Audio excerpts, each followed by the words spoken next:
Salam sejahtera, terima kasih karena bersama dengan saya di Nazilin Unity Channel. Lebih banyak Sanusi bercakap, lebih ramai sokong kerajaan perpaduan. Wow, ini satu pendedahan serangan balas terhadap Sanusi apabila Sanusi kata mereka, Perikatan Nasional akan pecah belahkan Pakatan Harapan Barisan Nasional. Retak sudah, kata Sanusi, kita akan tambah retakkan lagi sehingga berpisah, itu macam begitu. Tapi hari ini pengarah pilihan raya amanah Muhammad Sani Hamzan membidas Muhammad Sanusi Madnor yang berikrar hendak memecah belahkan hubungan parti-parti dalam kerajaan perpaduan pimpinan Anwar Ibrahim. Sebaliknya, dia secara sinis berkata, pengarah pilihan raya PN itu hanya pandai berkata-kata. Bercakap ini tak kena bayar, katanya. Dia sama macam menyanyilah tak kena bayar. Kerajaan perpaduan hari ini masih lagi kukuh, termasuk sokongan parti daripada Sabah dan Sarawak, katanya kepada Malaysia Kini hari ini. Semalam Sanusi berkata pihaknya akan berusaha membuat hubungan parti-parti dalam kerajaan yang menurutnya kini retak menjadi belah.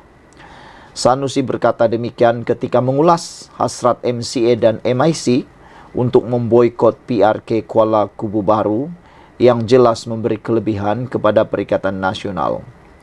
Itu masalah rumah tangga mereka. Kita akan retakkan lagi untuk menjadi belah. Mereka sudah retak, kita akan pecahkan lagi. Itu kerja politik, katanya ketika ditemui pemberita di Kuala Lumpur semalam. Mengulas lanjut, Muhammad Sani berkata, kenyataan Menteri Besar Kedah tidak akan menyebabkan PH semakin lemah. Kata beliau, setiap kali dia cakap buat kenyataan, ada ahli parlimen bersatu istihar sokong Perdana Menteri ke-10 dan hingga sekarang sudah ada 7 ahli parlimen sudah nyatakan sokongan kepada Perdana Menteri ke-10. Jadi kita minta dia terus bercakaplah supaya nanti lagi banyak ahli parlimen akan sokong kita. Katanya juga ahli parlimen Hulu Langat. Mengulas mengenai isu MCA dan MIC yang tidak mahu memberi sokongan kepada calon PH, Muhammad Sani meminta agar semua parti komponen akur dengan keputusan yang dibuat pimpinan parti dalam kerajaan perpaduan. Dia mengakui ketika era pentadbiran Barisan Nasional, parti-parti komponen seperti MCA dan MIC bebas membuat keputusan sendiri. Namun setiap situasi itu kini berbeza apabila bergabung dalam kerajaan perpaduan. Tak semua benda kita boleh dapat dan tak semua benda kita tak dapat. Kena ada menang-menang, win-win situation. Kalau semua nak tunjuk keras kepala, susahlah, kata beliau. Kalau satu hari nanti kerusi MCA dan MIC ada pilihan raya, kita akan bantu juga.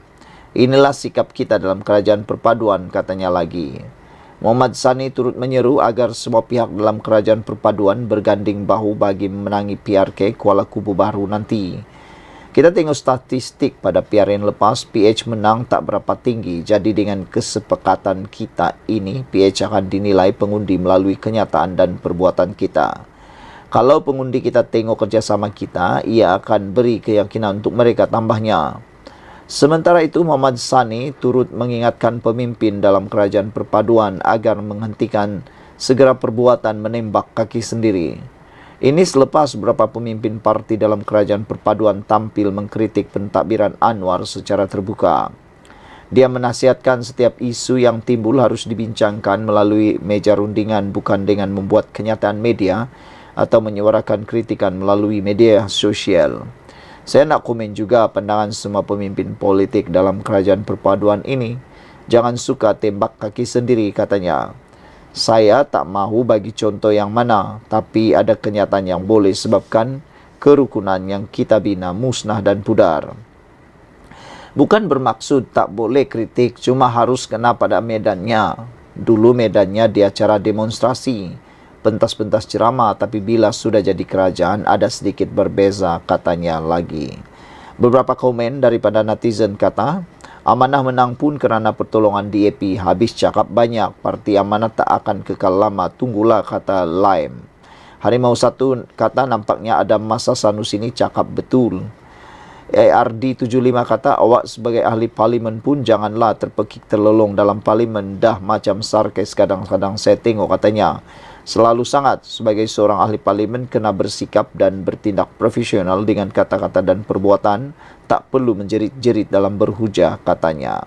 Violet Minon kata, betul ke? Banyak Sanusi cakap masa kempen PRN Kedah hari itu. Berapa banyak amanah menang kerusi hari itu? Sembang je lebih tapi kosong, kata Violet. Sekian dulu untuk kali ini. Jangan lupa tinggalkan komen anda, tekan butang subscribe. Bye-bye. Salam sejahtera, terima kasih karena bersama dengan saya di Nazilin Unity Channel. Hari ini Sanusi kena lagi. Ini kali dia disuruh diam.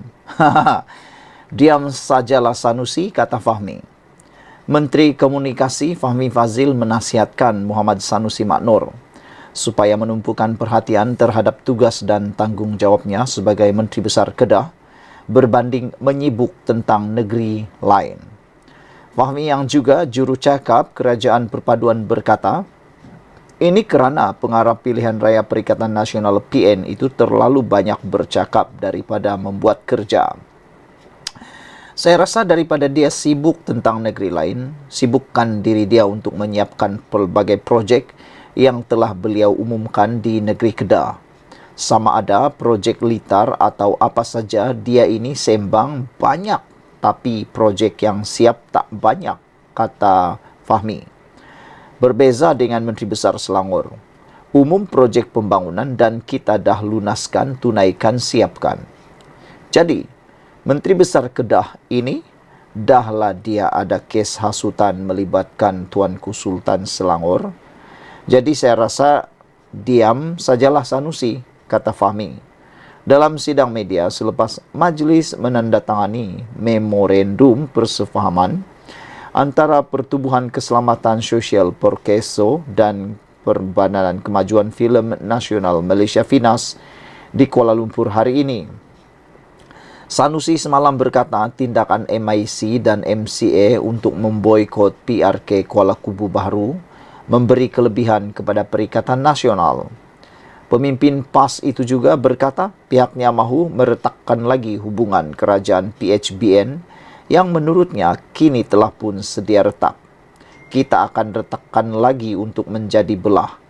Mereka sudah retak, kita akan pecahkan lagi. Itu kerja politik, katanya ketika ditemui pemberita di Kuala Lumpur. Kerusi Dewan Undangan Negeri Kuala Kubu Baharu kosong berikutan kematian penyandangnya Lee Ki Hyong pada 21 Mac lalu selepas dia mewakili kawasan berkenaan sejak 2013. Suruhanjaya Pilihan Raya SPR menetapkan hari mengundi pada 11 Mei, manakala hari penamaan calon adalah pada 27 April. Tarikh pengundian awal pula ditetapkan pada 7 Mei depan. Kuala Kubu Baharu merupakan kerusi campuran dengan pecahan pengundi Melayu terdiri daripada 51%, diikuti Cina 30% dan India 18%, manakala baki 1% lagi kaum lain. Saudara-saudara sekalian, ada beberapa komen daripada netizen supaya Menteri Besar Kedah juga betul-betullah bekerja. Jangan hanya mengomen negeri lain tetapi tetap juga buat kerja di Kedah, kata mereka. Wan Khalid kata, PAS ni memang pandai tebuk atap sejak daripada langkah Sheraton, tapi sekarang nak pula retakkan hubungan BNPH. Inikah kerja mereka atau kerja kerja mereka, katanya. Sekian dulu untuk kali ini. Jangan lupa tinggalkan komen anda, tekan butang subscribe. Kita jumpa lagi. Bye-bye. Salam sejahtera, terima kasih karena bersama dengan saya di Nazilin Unity Channel. Ini laporan terkini daripada Perlis apabila anak Menteri Besar Perlis disahkan telah dicekup SPRM.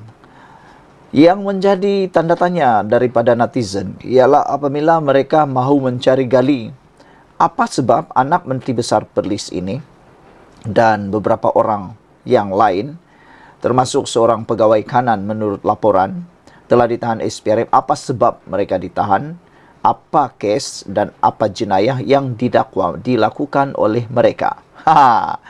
Jadi ini sebabnya, dipetik daripada Harapan Daily, rupa-rupanya anak Menteri Besar Perlis dan juga pegawai kanan yang dicekup SPRM ini adalah kerana kes pemalsuan dokumen yang bernilai RM600,000. Yang menyedihkan ialah anak ini telah pun ditahan, direman untuk membantu siasatan berkaitan pemalsuan dokumen dan tuntutan palsu. Ini bukan satu jenayah yang biasa-biasa. Sudahlah menuntut palsu, menuntut banyak lagi.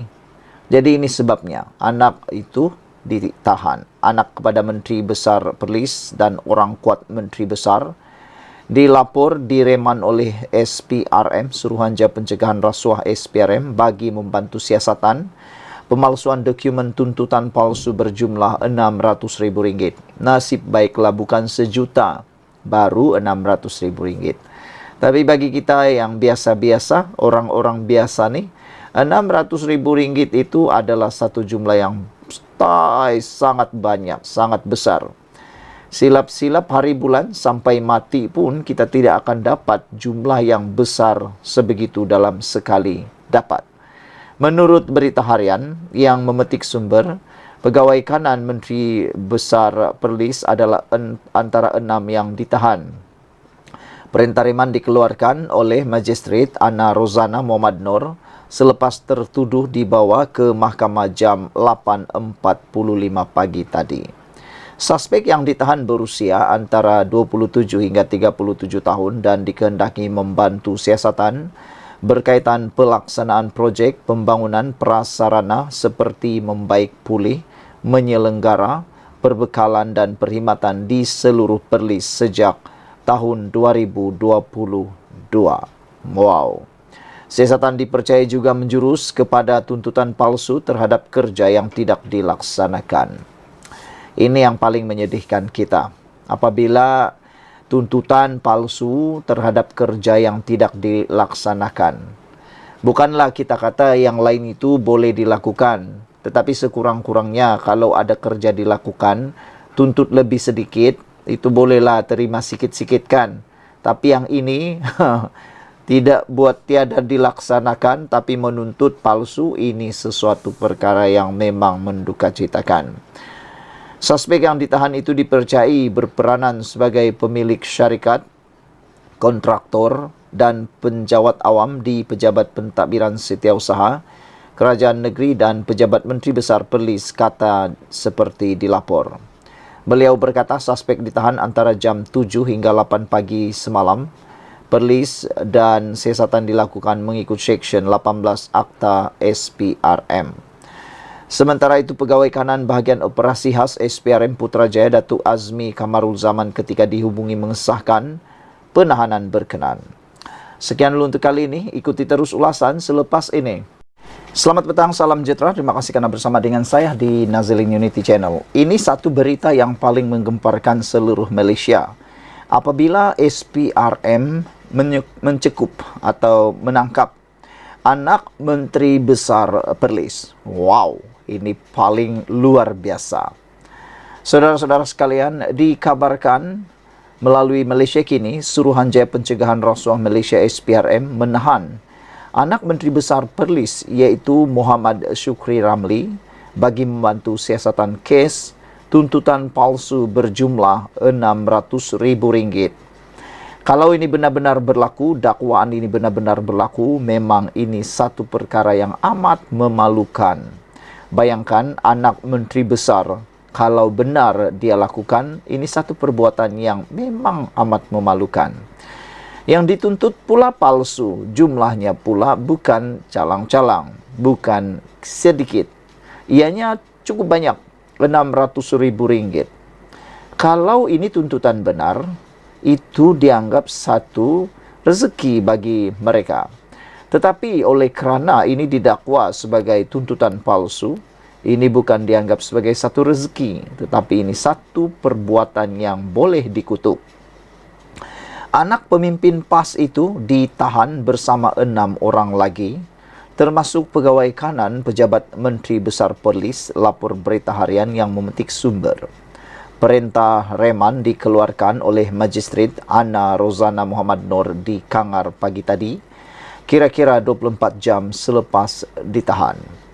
Siasatan dipercayai juga menjurus kepada tuntutan palsu terhadap kerja yang tidak dilaksanakan. Tak tahulah kalau betul ini berlaku, kita pun tak dapat fikir langsung apa sebenarnya yang mereka fikir. Bagaimana boleh mereka menuntut satu perkara bayaran yang tidak dilakukan kerjanya?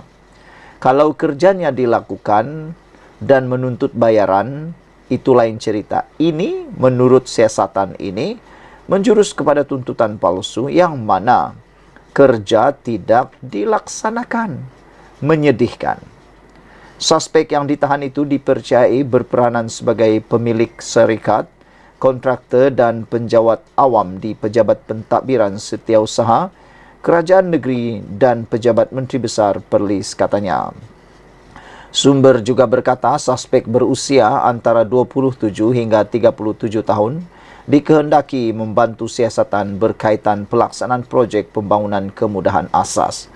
Saudara-saudara sekalian, umur mereka cukup muda, baru 27 sehingga 37 tahun. Ini amat menyedihkan.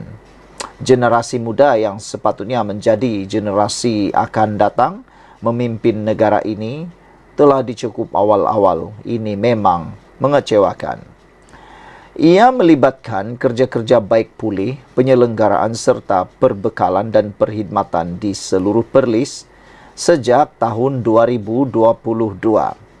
Menjadi persoalan oleh netizen ialah siapa yang melaporkan perkara ini. Ini memang mengecewakan. Bayangkan ada orang sanggup melaporkan kepada SPRM kerana ianya melibatkan seluruh penyelenggaraan di Perlis dan juga perbekalan dan perkhidmatan. Malaysia kini tidak mendedahkan nama-nama mereka selagi tidak dituduh di mahkamah. Siasatan dibuat di bawah Seksyen 18 Akta SPRM. Pengarah kanan bahagian operasi khas SPRM Putrajaya Azmi Kamarul Zaman ketika dihubungi mengesahkan penahanan berkanan tetapi tidak mengulas lanjut. Saudara-saudara sekalian, ini pendedahan yang paling mengejutkan seluruh Malaysia. Yang lebih mengejutkan ialah Menteri Besar Perlis ini adalah pemimpin PAS. Itu memang mengejutkanlah. Dan menurut laporan ini, anak Menteri Besar Perlis Muhammad Shukri Ramli ditahan oleh SPRM bagi membantu siasatan kes tuntutan palsu berjumlah RM600,000. Anak pemimpin PAS itu ditahan bersama 6 orang lagi, termasuk pegawai kanan pejabat Menteri Besar Perlis, lapor Berita Harian yang memetik sumber. Pegawai kanan pejabat Menteri Besar Perlis. Mereka direman yang dikeluarkan oleh Magistrat Ana Rozana Muhammad Noor di Kangar pagi tadi kira-kira jam 24 jam selepas ditahan. Sekian dulu untuk kali ini. Jangan lupa tinggalkan komen anda, tekan butang subscribe. Kita jumpa lagi. Bye-bye.